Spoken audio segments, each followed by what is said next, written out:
Liberty Instagram show with Nigora with me. This is a very late episode. It's like 10 p.m. in Dubai, way past my bedtime. But we're here because we're connecting with someone very, very special. And this is Dr. Irminne from Hawaii. And there she's live online. I'm going to invite you. Hold on. Yeah. Okay. I see you guys tuning in. A late Bears and Tea show. Super late. Usually we have it at 12 p.m., but today it's at 10 p.m. Irminne, where are you? I don't look too bad. But hi! Hi! Can you hear me? I can hear you. Can you hear me? Yes. Perfect. Oh my God. First of all, I apologize for waking you up at 4 in the morning. No problem. I was like, where is she?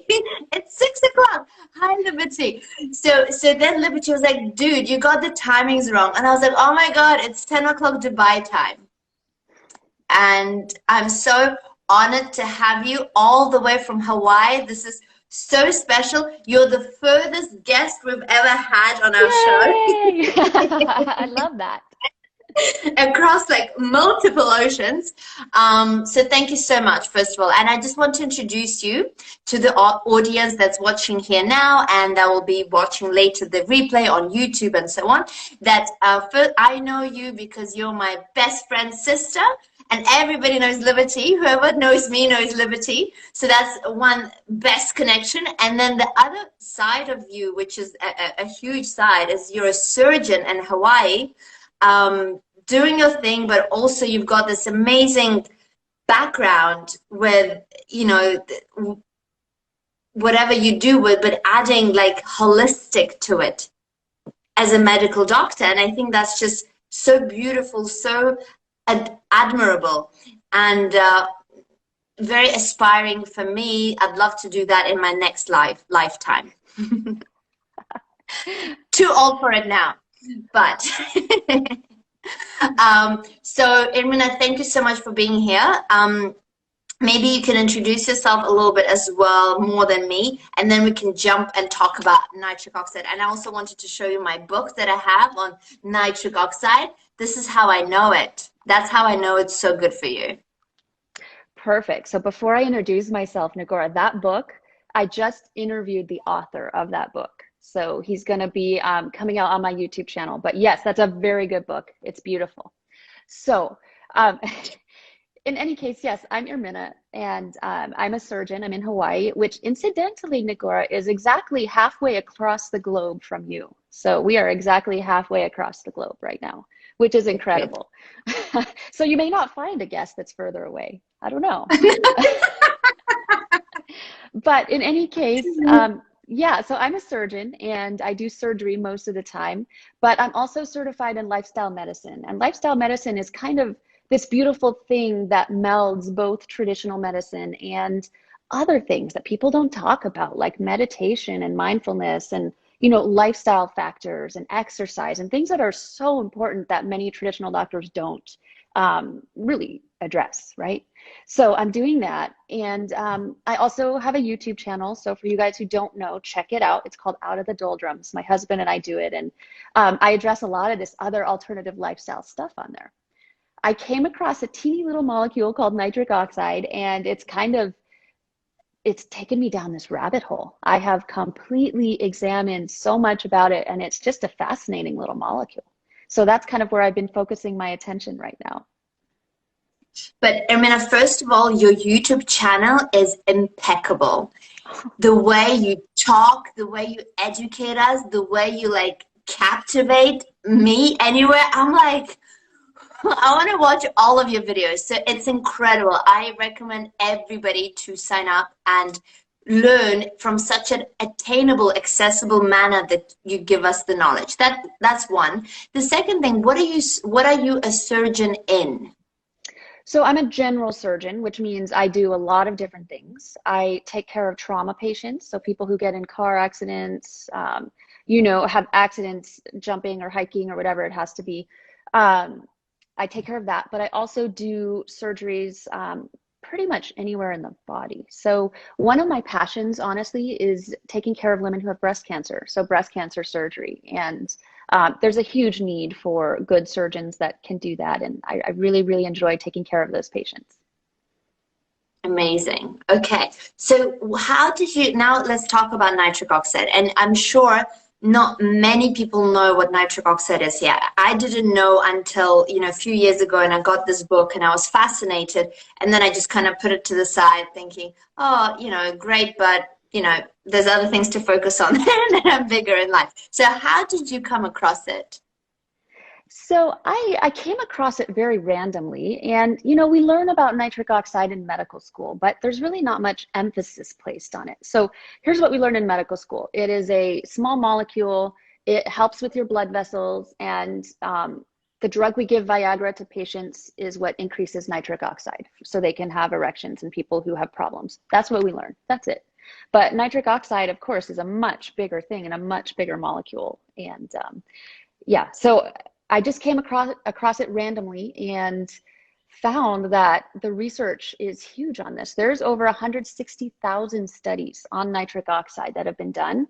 And it was only discovered, you know, not long ago at all. The Nobel Prize was in the 1980s for a discovery of nitric oxide. So it hasn't really been known of for very long. Incredible. Okay. So can you define it to us in layman terms? Sure, I will try my best. Nitric oxide, teeny tiny molecule. It is minuscule and it's everywhere. It's in the air that we breathe, but it's also coursing through our bodies. And there's many nitric oxide experts that say that this is the one molecule, the longevity molecule, the one molecule that determines your overall health and well-being. And the reason why is that this nitric oxide actually, it works in what's called our endothelium. And again, I'm getting a little technical, but the endothelium is this cell that is in the lining of all of our blood vessels in our entire body. This lining is super important. I don't know if people know this, but your blood vessel, many people think of a blood vessel like a tube, like a solid tube, and it doesn't really change in size and our blood just goes through it, but it doesn't. Our blood vessels are like organs. They dilate up, they get big to allow more blood flow when we need them to get more blood flow, and then they contract when we need them to contract. But nitric oxide is crucially responsible in dilating and allowing blood flow to go places, which is important if you're thinking about healing, if you're thinking about antibacterial, getting your immune system to fight different things in different places in your body. It's crucial. And it's, Irminne, an endothelium is the one that gets inflamed. Yes, absolutely. Yes. So one thing we know about nitric oxide is it is anti-inflammatory. And it's also, this may be getting a little too complicated, but it's also a surrogate marker for inflammation. So we know that people, when they are getting an infection, let's say a cold or something, their nitric oxide levels go up. And we used to think, oh, that's bad. Their nitric oxide levels are up, they have a cold. But no, it's good because your body is targeting and fighting the infection and targeting and putting nitric oxide where it needs to be. Right. Okay. So now we know what it is. It's being produced in the body on its own, right? Like naturally. But there are ways to enhance the production by doing something else, right? Yes. There's actually multiple ways that we can enhance our nitric oxide without it being toxic or dangerous to us. So one of the things, actually, I can kind of go through a checklist, and I'll start with like the simple stuff. So simple things to increase nitric oxide are eat leafy greens. Green leafy vegetables are the best thing you can do. The highest vegetable in nitric oxide is something called Chinese flat cabbage. It's very hard to find here. I don't know where you are if you can find that, but that's the highest one. Number two is right behind it is arugula. And arugula or rocket you can find pretty much anywhere, and it's delicious. So I would recommend that for sure. So leafy greens is number one. Number two is exercise. Believe it or not, exercise causes nitric oxide to be released from stores in the body. So the more you exercise, the better the nitric oxide levels, okay?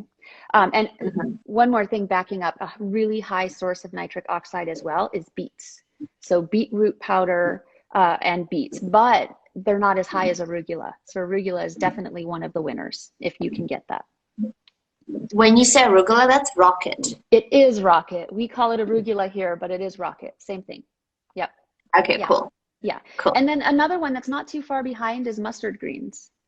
So mustard greens, just leafy greens, those are also pretty easy to grow, easy to buy, and they're super healthy when it comes to nitric oxide. Yeah. Perfect. So these are the foods. That's correct. That's correct. Now, when we talk about in our own body, we have stores of nitric oxide. And this is something that has been fascinating me for the past few months. We have stores in our bodies, and mostly so in our sinuses.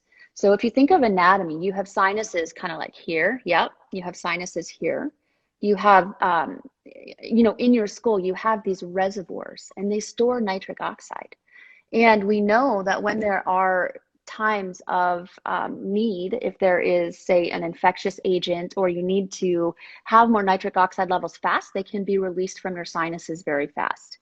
There were some studies that were done in the 1980s from a place called the Karolinska Institute, and that is in Sweden. This is the institute that they're very prestigious. They're the ones that hand out the Nobel Prizes every year. So good scientists there. Those scientists, they discovered that when you hum, so when you're humming, you can release nitric oxide from your sinuses into your nasal airways.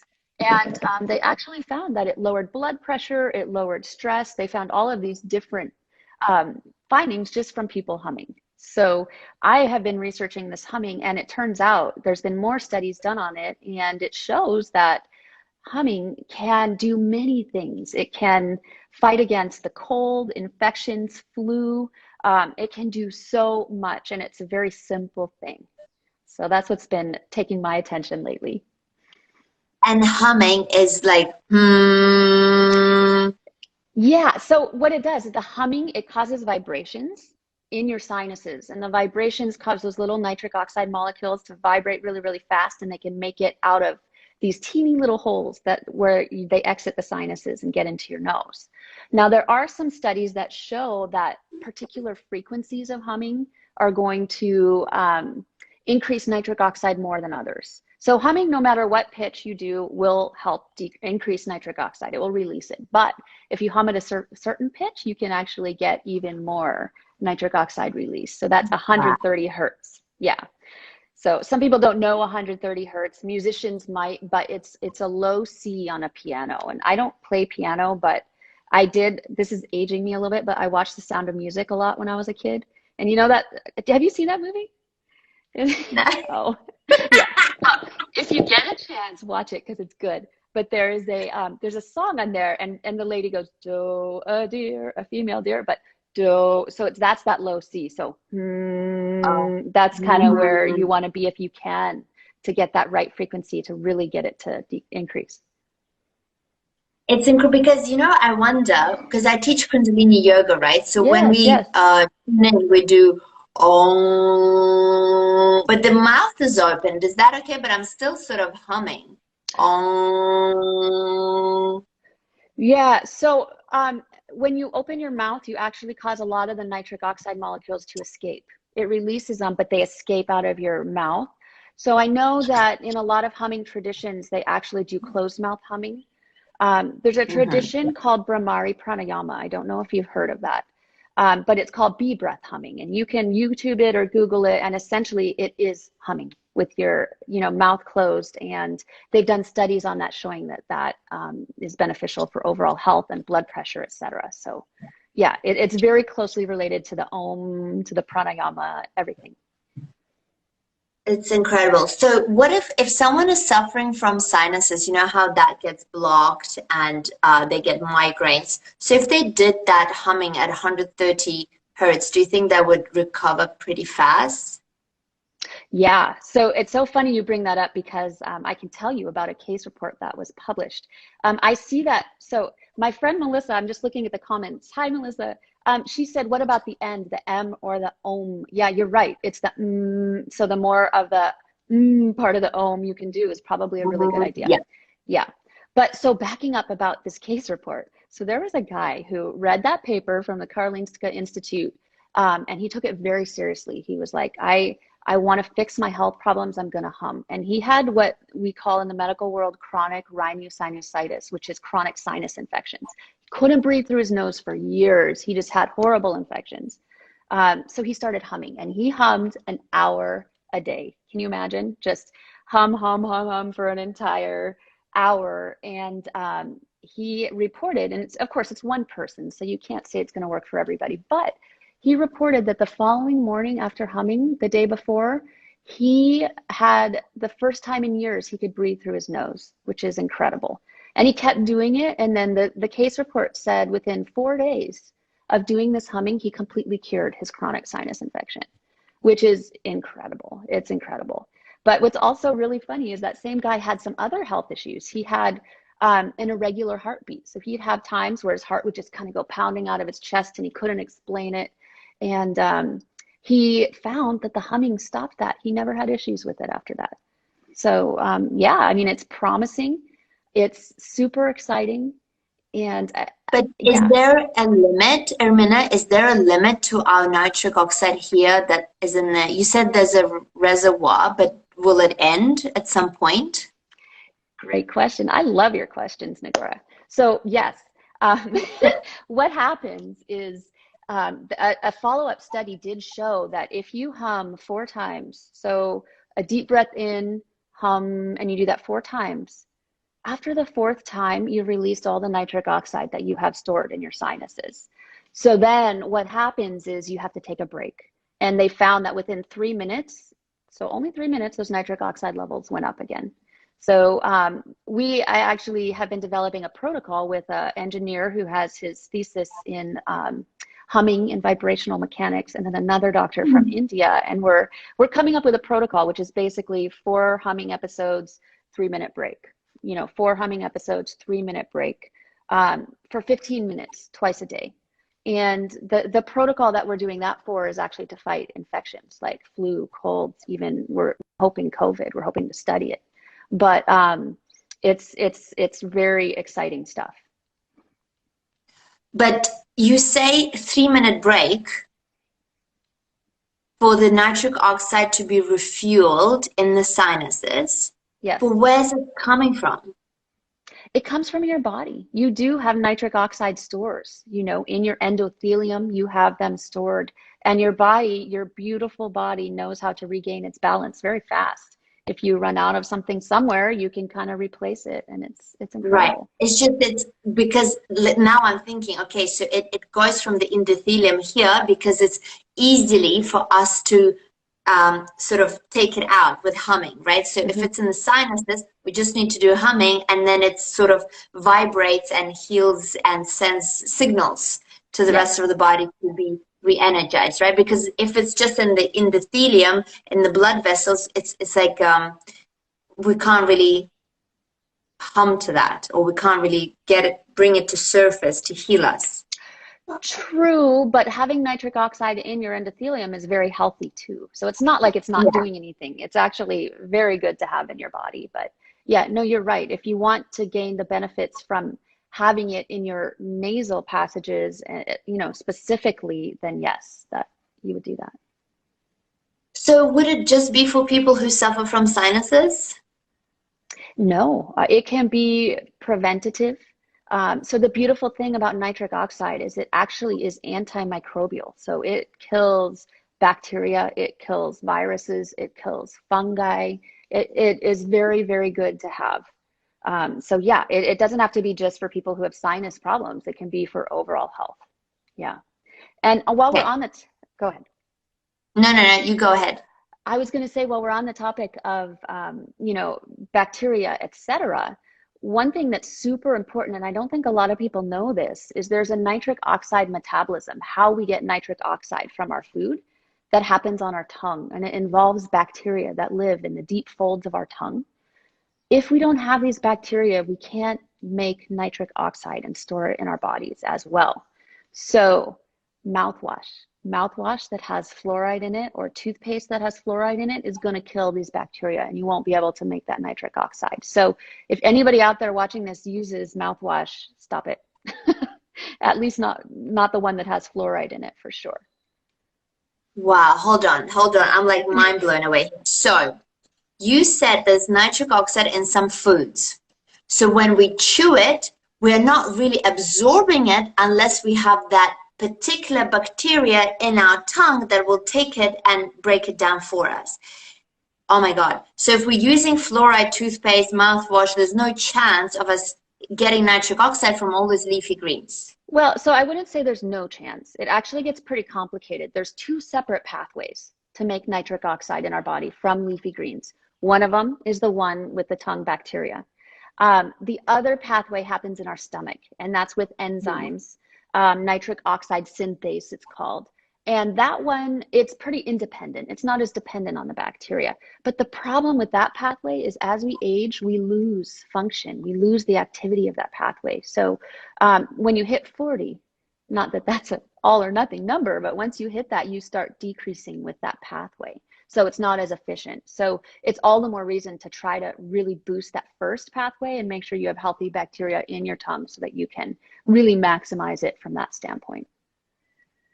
I can't believe this. This is incredible. Okay, so one, we will stop using fluoride toothpaste and mouthwash. How else can we enhance the bacteria in our tongue? You know, I've thought about that. I haven't seen any research on that. Obviously, if you think about the bacteria, say in your intestines, in your microbiome, you can use like probiotics, right? Or you can eat a lot of fiber and really try to build up your microbiome that way. But your tongue is very different, and I I don't know of a way yet. I don't know of a way. Okay. Maybe, do you think having a dog around and kissing your dog helps? Theoretically, yes, and I have a dog, a very nice big dog laying there that I kiss a lot.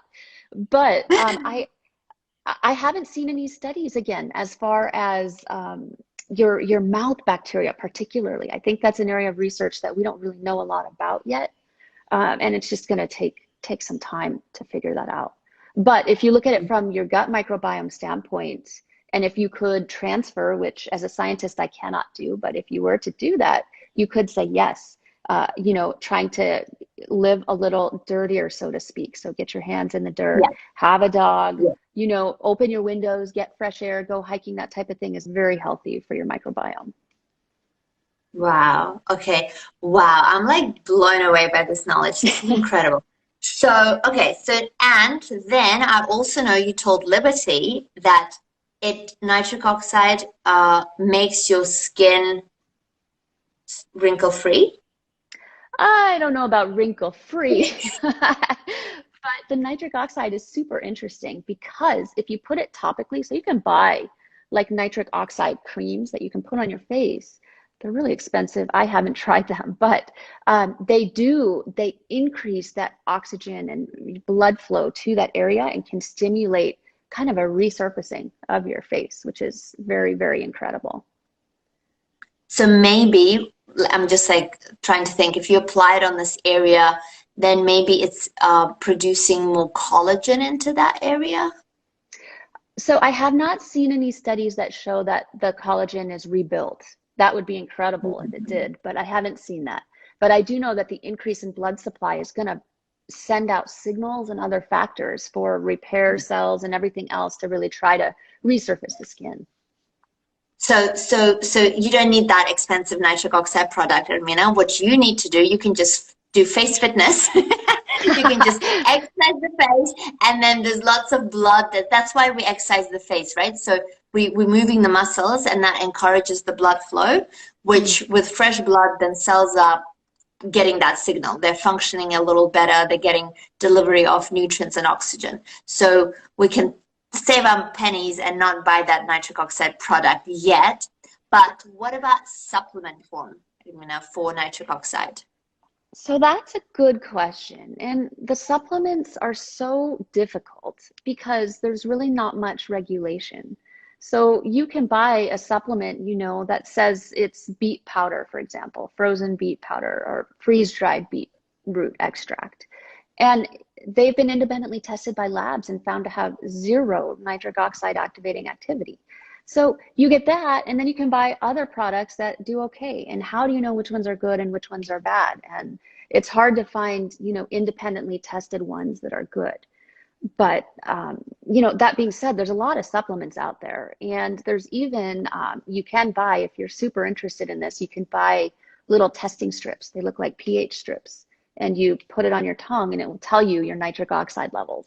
So you could kind of be your own guinea pig and have a supplement or eat some leafy greens or do some breathing and then check your nitric oxide with those strips if you wanted.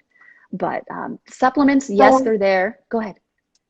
But I thought if you put the strip on your tongue, it just tells you the acidity or alkalinity. I love how you have tea for my bears and tea. And I don't have tea because it's just too late to have tea. But anyway, so I thought you put a strip on your tongue and it just gives you the acidity or alkalinity of the body. So those are pH strips. These are different strips. They're specific for nitric oxide. And what they do is they test, you can't test nitric oxide because they are, the molecule is so short-lived. It degrades within 1 second, if you can believe that. It's so fast. So you can't test for that. So they test for what's called nitrite and nitrates, which is a precursor. But these strips are very good. They test specifically for that, and you can figure out your nitric oxide levels at any given time. They're pretty accurate, actually. So when you say it's short-lived, yes, I don't understand. It degrades. So this molecule is so fast that it does what it's supposed to do, and then it's gone. It's gone. Yep, it's broken down into oxygen and nitrogen, so it's metabolized. Oh wow! So when we hum, we produce it. Without humming, it does what it needs to do, like the sinus infection or whatever in the body, and then it's gone. Yes. Wow. It's like this magical, like, fairy tale that, fairy lady that appears into your life, fixes your life, and then ciao, off it goes. Yes, exactly. It's so humble. Barely noticeable, in and out. But that's the reason why they had so much difficulty discovering it, because it kept degrading so fast. It was this mystery molecule. But now they obviously have that technology to catch it fast enough and to really research it. Yes. Yeah. Okay, so you also talked about exercise. It helps us produce more nitric oxide. It does. Which type of exercise? I ain't running marathons now, Irminne. You are?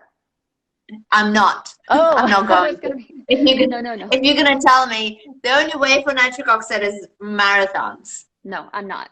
So actually, the best type of exercise is something called HIIT training, high intensity interval training.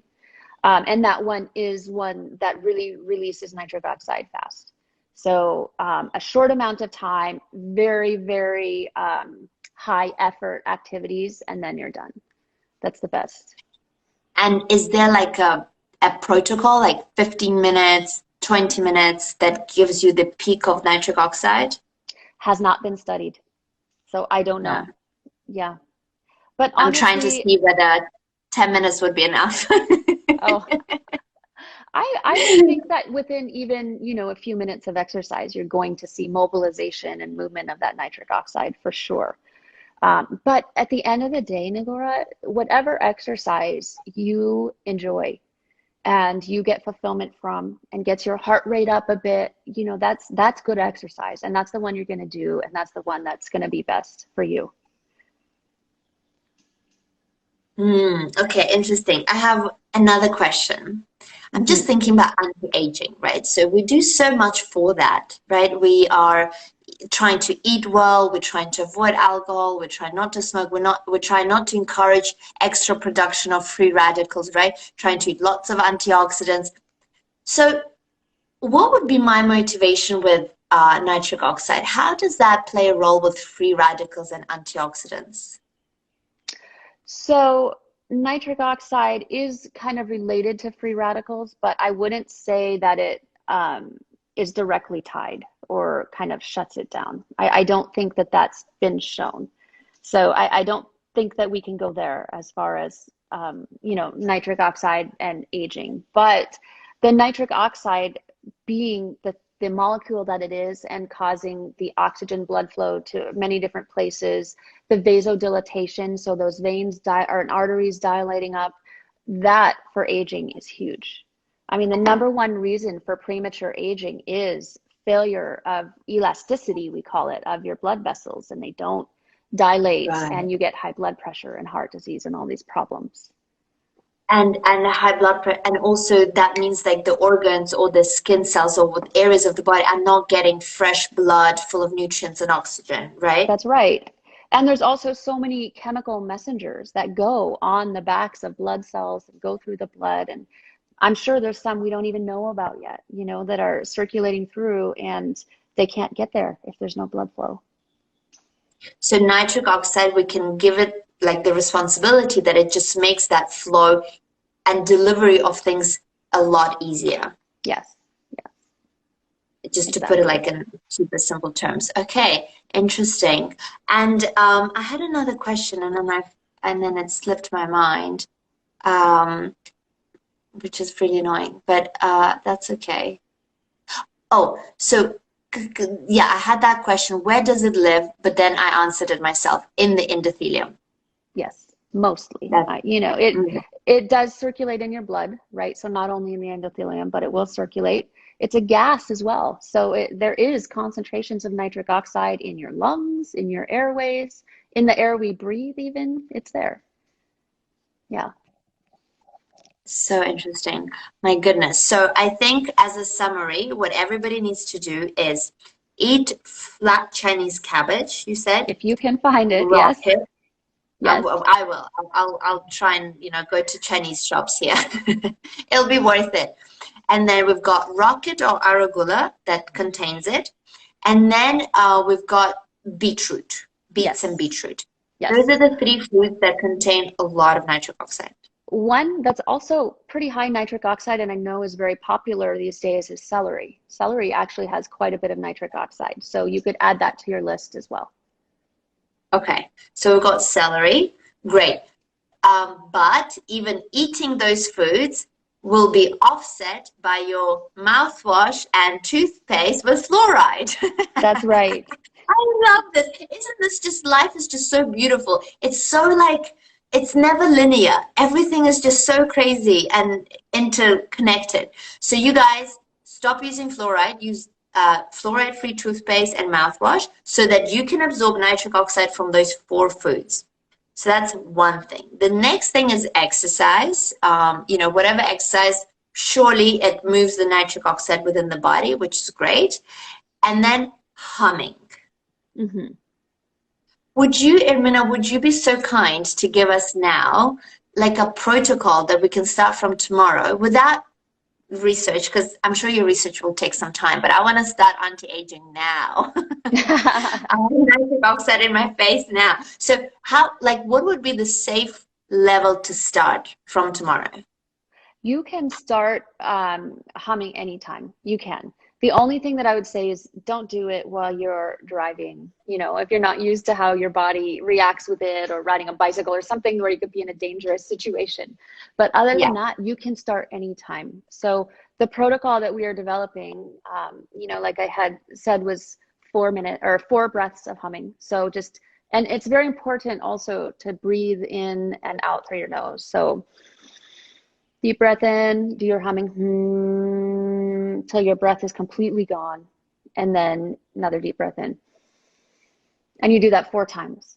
And when you hit the 4th time, take a break for 3 minutes and then repeat. And you can repeat that for 15 minutes twice daily is our protocol. Mm-hmm. So I could, like, twice daily is a little too much. Like, that's a commitment.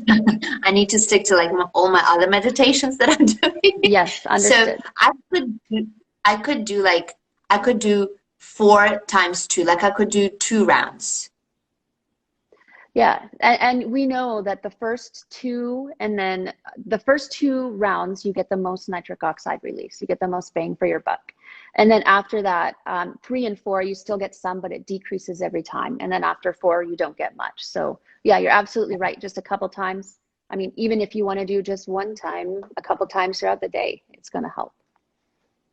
Cool. Okay, so I'm gonna do that and then note, will I see changes in something? I don't know. Will you? I mean, Maybe that's energy levels? that's very subjective. So people who like supplement with valid nitric oxide supplements, or they have their very like in a lab have the nitric oxide measured when they do certain maneuvers, they actually do feel, I wouldn't say high, but they feel very energetic, etc. So you might feel something, but again, everybody's different. $1 million question, Irminne. Are you ready? For No. someone for someone who has erectile dysfunction, and they will do that, and I'm sure they'll be motivated to do this twice a day, 15 minutes. Do you think that will help? So that hasn't been studied. For erectile dysfunction, they have looked at the leafy greens, right? So they've looked at supplementing with supplements and leafy greens, and that works. So yes, if you have erectile dysfunction, definitely, I would go the leafy green route for sure, because that's been studied, not harmful. So you definitely could do that as well. Absolutely could. And also on Yeah. that note, I with mean, erectile dysfunction, there's women that have issues as well with, you know, issues sexually. The erectile tissue around the clitoris is just like the erectile tissue in men. And if you don't have that nitric oxide and you can't get that tissue stimulated, that can be a problem. So nitric oxide is good for women too, not just for men. not just for men. Would you be open coming onto our show again in a couple of months, and maybe we could discuss something even more? So, because you're just like, I just love picking your brain. Your brain is like full of wisdom and knowledge and facts, and I'm like fascinated. So, would you be open? Please say yes. Of course, anytime. This was a great chat. I loved it. Yeah. I love it. So I don't want to hold you anymore because, you know, you've got lives to save in Hawaii. Um, Thank you so much for jumping on. And I think this nitric oxide molecule hopefully will deserve so much more light in the medical industry, even in the holistic industry, you know, and hopefully people will be waking up to the power of it. So wonderful news for everyone, because now we're realizing that it's actually freely available from your sinuses, and you can like get it done very easily for free. So we'll be looking forward to your research paper coming out. Do let us know, or I'm sure you'll announce it on your YouTube channel as well. So we'll be notified and stay in contact with you. And then maybe next time we can talk about erectile dysfunction. We can talk about whatever you would like. Yeah, I like the topic of erectile dysfunction. Perfect. Let's do it. Let's do it. I think it's so prominent. People suffer from it. People don't talk about it. And so we need to get more exposure out there to help them out, to you know, make this knowledge not a taboo, make this knowledge super accessible, especially in the part where I live. I think it'll be very relevant. Yeah. Beautiful. All right, Irminne, thank you so much. I'm forever grateful to Liberty for introducing me to you. And thank you for sort of accepting me and being so wonderful with me. I'm really grateful. Thank you so much, Nigora. This was fun. This was so fun. I just like got cleverer by like 10%, I think. That's Nice. a lot. 5. That's a lot. That's a lot. All right. So, okay. So before we always finish the show, I always ask the speaker to give us 3 tips for the audience on, doesn't have to be a nitric oxide, just on life. As a surgeon living in Hawaii, what are your 3 tips for people for life? I would say, number 1, life is so short and life is so fragile. And I see that as a surgeon every day. And oftentimes when I am in these situations and working with these patients, I realize that I may be taking things for granted. I may be not living my life to the fullest or as mindful as I feel like I need to be. I think that first off, realizing that life is temporary, our existence here is very short, and maximizing it as much as we possibly can. Whether that is maximizing it by being more present, whether that's maximizing it by being more mindful, or whether it's maximizing it by really just going on a limb and doing something you are terrified of doing, knowing that it's going to make you a better person. So I think that that was way more than 3 things, but in reality, it is so important. And with our really fast-paced everyday lives, we tend to put that on the back burner and we don't think about it. We don't think about how valuable our life is, and the impact that we can have on other people and ourselves. And we need to all realize that and work on it more. Beautiful. I think that's just a great reminder for everybody to grab life by its balls. Yes, that's right. Live every day with intention, with passion, with love and joy, and let go easily, forgive easily, and just find your happiness frequency every morning so that you can enjoy the day ahead, right? That is absolutely right. Perfect. Thank you so much for that reminder. I mean, I think it's for everybody to note, because we just take things for granted, right? We forget, we get lost in our little problems of our routine, but I think it can be a lot bigger than that. For sure.